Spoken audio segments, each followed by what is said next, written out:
Hello everyone, welcome to learning science. आज हम जो है superposition of two simple harmonic oscillations of different frequencies के बारे में पढ़ेंगे। आज हम जो है बीट्स के बारे में पढ़ेंगे, कॉन्सेप्ट ऑफ बीट्स के बारे में पढ़ेंगे। जब भी कभी दो simple harmonic waves same direction में मूव करता है, उन दोनों वेव्स का जो फ्रीक्वेंसी है उसमें थोड़ा सा ही डिफरेंस होगा। उन दोनों वेव्स के सुपर इम्पोज होने की वजह से जो रिजल्टेंट वेव मिलता है उसका जो एम्पलीट्यूड है वो मैक्सिमम और मिनिमम होता है अल्टरनेटली।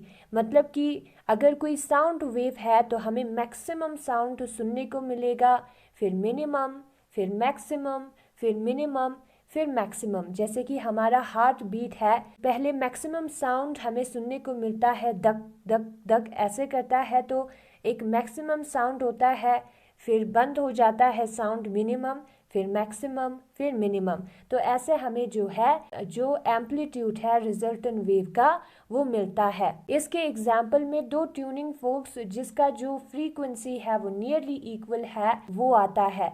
जो इंटेंसिटी है साउंड का आई, वो एम्पलीट्यूड के स्क्वायर से डायरेक्टली प्रोपोर्शनल होता है, ए स्क्वायर से डायरेक्टली प्रोपोर्शनल होता है। तो ये जो इंटेंसिटी है वो भी अल्टरनेटली टाइम के साथ राइज और फॉल होगा। क्यों? क्योंकि एम्पलीट्यूड जो है अल्टरनेटली मैक्सिमम और मिनिमम हो रहा है। और ये जो राइज और फॉल होता है साउंड में विद टाइम, उसको हम वैक्सिंग और वेनिंग ऑफ साउंड कहते हैं। और ये जो फिनोमिना है वैक्सिंग और वीनिंग ऑफ साउंड, उसको हम कहते हैं बीट्स। वन वैक्सिंग और वन वीनिंग जो है वो वन बीट बनाता है।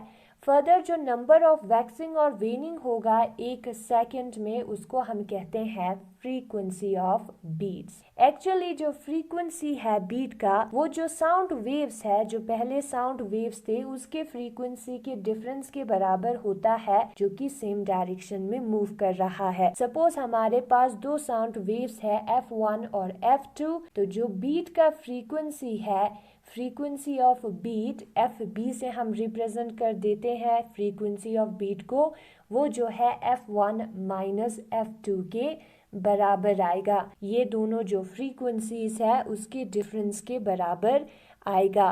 फिर उसके बाद आता है graphical analysis for production of beats.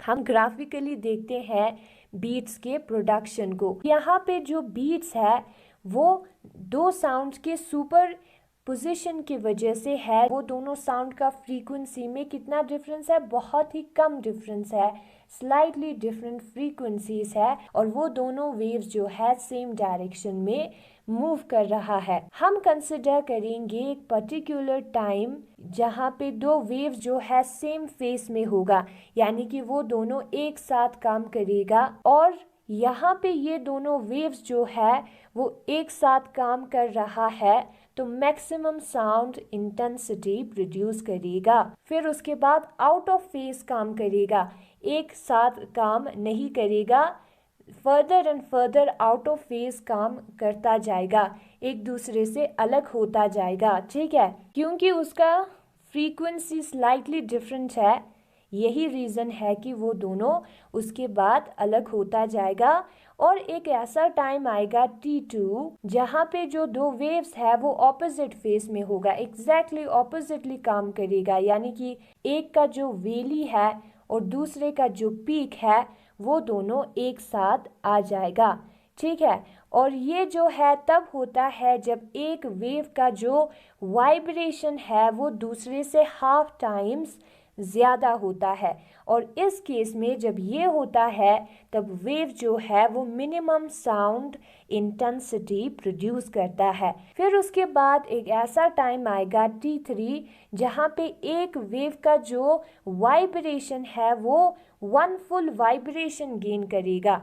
ठीक है, वन फुल पहले हाफ था तो वो दोनों ऑपोजिट में आ गया, एंड जब वन फुल वाइब्रेशन गेन करेगा तो वो दोनों वेव्स जो है वो फिर से फेस में आएगा, फिर से साथ काम करेगा, और वो जो है मैक्सिमम साउंड इंटेंसिटी प्रोड्यूस करेगा। और ये जो प्रोसेस है वो रिपीट होता जाएगा। और एक मैक्सिमम और एक मिनिमम जो है वो एक बीट कंस्टिट्यूट करता है। ऑल्सो जो नंबर ऑफ बीट्स पर सेकेंड है वो difference in frequencies of sound waves के बराबर होता है, उसके बारे में हमने पहले पढ़ा था। ग्राफिकली देखते हैं, फिगर के थ्रू देखते हैं superposition of two harmonic oscillations having slightly different frequencies. तो पहले जो फिगर ए है वहाँ पे डिस्प्लेसमेंट दिया है, फिर टाइम दिया है।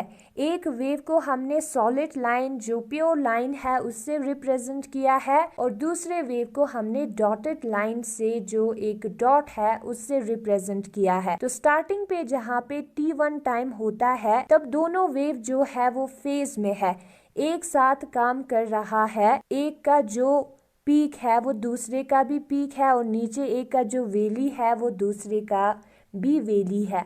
फिर उसके बाद ये दोनों जो वेव है वो आउट ऑफ फेज होता जा रहा है।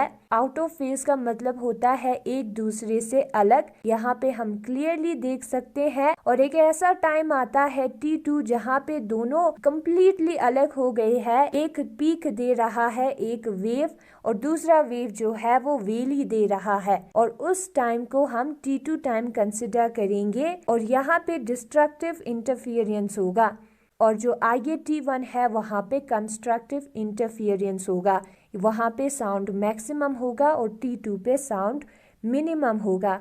फिर उसके बाद वो दोनों जो है फिर इन फेज आ जाएगा, फिर एक साथ काम करेगा t3 पे और ये जो प्रोसेस है वो कंटिन्यू होता जाएगा। और फिगर बी में ये दोनों वेव जब सुपर इम्पोज होगा, ये जो रिजल्टन वेव है जो ऊपर दो वेव दिया है उसका जो रिजल्टन वेव है वो दिया है, तो पहले मैक्सिमम है फिर मिनिमम आता है t2 पे, फिर उसके बाद t3 पे मैक्सिमम आता है और उसी को हम कहते हैं बीट्स। अगर आपको ये वीडियो पसंद आया तो इस वीडियो को लाइक करें, लर्निंग साइंस को सब्सक्राइब करें। Thank you so much for watching.